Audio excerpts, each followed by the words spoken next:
इस वीडियो को देखने के बाद या वीडियो को देखते टाइम आप कमेंट में ज़रूर बताना कि अभी तक आप अपनी प्रेगनेंसी को कैसे गिन रहे थे? क्या गलत तरीके से गिन रहे थे? और झूठ मत बोलना, सच्चाई के साथ बताना, ठीक है?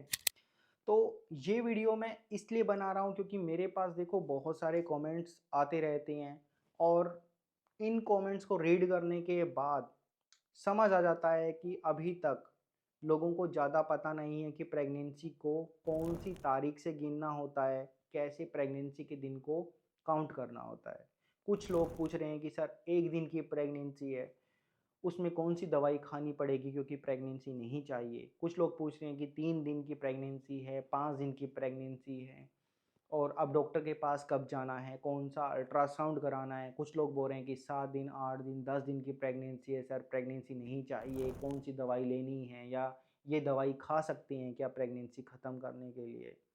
तो ऐसे कमेंट को रीड करके, पढ़कर ये तो समझ आ जाता है कि सामने वाले को नॉलेज नहीं है या वो गलत तरीके से प्रेगनेंसी के दिन को काउंट कर रहे हैं या उनको आइडिया ही नहीं है कि उनको प्रेगनेंसी है या नहीं है।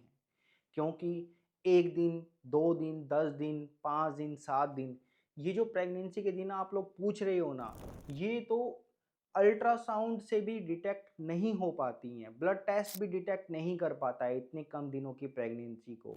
डॉक्टर के पास जाओगे, तो डॉक्टर भी पता नहीं लगा सकते हैं कि आपको 5 दिन की प्रेगनेंसी है, 1 दिन की प्रेगनेंसी है।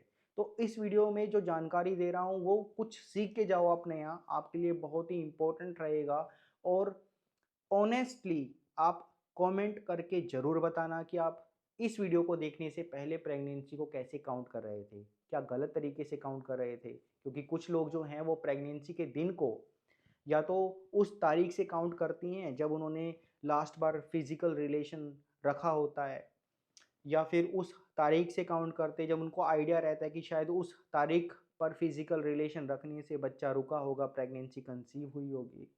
या कुछ लोग जो एडवांस होते हैं, वो अपनी प्रेगनेंसी के दिन को ओव्यूलेशन डे से काउंट करते हैं। उनको लगता है कि इस विशेष तारीख पर एग रिलीज़ हुआ होगा, शायद उस दिन पर कंसीव हुआ हो।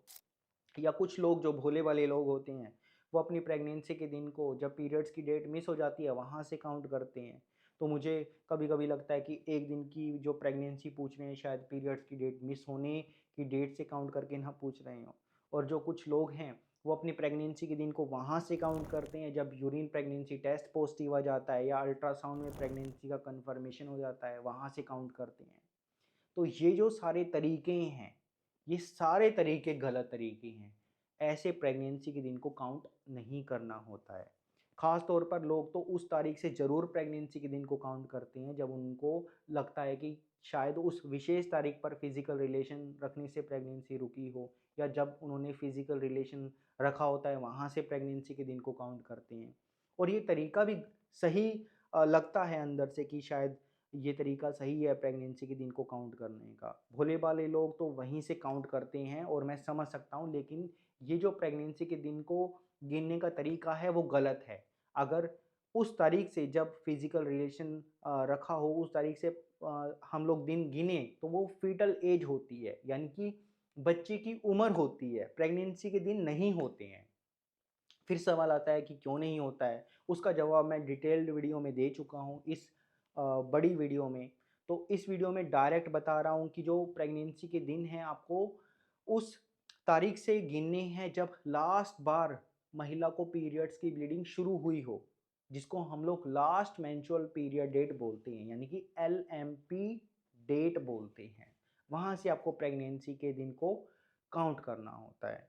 फिर सवाल आता है कि आप कैसे पता करोगे कि आपको कितने हफ्तों की प्रेगनेंसी है, कितने महीने हो चुके हैं प्रेगनेंसी के, आपको कौन-सा ट्राइमेस्टर लगा हुआ है। तो देखो, सबसे पहला काम तो यही है कि प्रेगनेंसी के दिन को पता करो कि आपको कितने दिनों की प्रेगनेंसी है। तो उदाहरण के तौर पर मान लो कि अगर किसी महिला को लास्ट बार 1 अगस्त को पीरियड्स की ब्लीडिंग शुरू हुई थी और आज 5 नवंबर है, तो अगस्त का पूरा महीना गया, उसमें कितने दिन हुए? 31 डेज़, यानी कि 31 दिन हुए। सितंबर का पूरा महीना गया, उसमें कितने थे? 30 डेज़ थे, 30 दिन थे। अक्टूबर में कितने हुए? 31 दिन, 31 डेज़। और आज 5 नवंबर है, यानी कि 5 दिन और प्लस कर दो, टोटल करो सारों को, तो कितना आया? 97 डेज आया, यानी कि आपको 97 डेज की प्रेगनेंसी है। अब ये पता करना चाहते हो कि कितने हफ्ते हो चुके हैं प्रेगनेंसी के, तो 97 डेज को 7 से भाग कर दो, जवाब मिल जाएगा आपको। अब 7 से भाग क्यों करना है? क्योंकि एक हफ्ते में 7 दिन होते हैं, इसलिए 7 से भाग करना पड़ेगा, तभी हफ्ते निकलेंगे। तो 97 डेज को 7 से भाग कर दो, जवाब आपके सामने आ जाएगा। अब ऐसे ही अगर कितने महीनों की प्रेगनेंसी हुई है, तो डायरेक्ट गिन लो आप। अगस्त का पूरा महीना चला गया, सितंबर का महीना चला गया, अक्टूबर का चला गया, नवंबर का आपको चल रहा है, तो 3 महीने कंप्लीट हो चुके हैं, यानी कि 3 मंथ हो चुके हैं प्रेगनेंसी के, और 4th मंथ आपका लगा हुआ है प्रेगनेंसी का। ठीक है, अब कौन सा ट्राइमेस्टर है उसको कैसे पता करना है? बहुत ही सिंपल तरीका है। जो प्रेगनेंसी के पहले 3 महीने होते हैं उसको पहले तिमाही, फर्स्ट ट्राइमेस्टर बोलते हैं, और फिर जो चौथा, पांचवा, छठा महीना है उसको सेकंड ट्राइमेस्टर बोलते हैं। तो जो ये नवंबर है, ये चल रहा है आपका, यानी कि आपको सेकंड ट्राइमेस्टर लगा हुआ है। फिर जो प्रेगनेंसी का 7वां, 8वां, 9वां महीना है वो थर्ड ट्राइमेस्टर है। तो ऐसे आप बहुत ही आसान तरीके से अपनी प्रेगनेंसी के दिन को काउंट कर सकते हैं। आशा करता हूँ इस वीडियो में दी गई जानकारी आपको काफ़ी यूज़फुल लगी होगी, और ऑनेस्टली अब ज़रूर बता कर जाना कि आप इससे पहले प्रेगनेंसी को कैसे काउंट कर रहे थे। तो मिलता हूँ आपसे नेक्स्ट वीडियो में, तब तक के लिए टेक केयर, गुड बाय।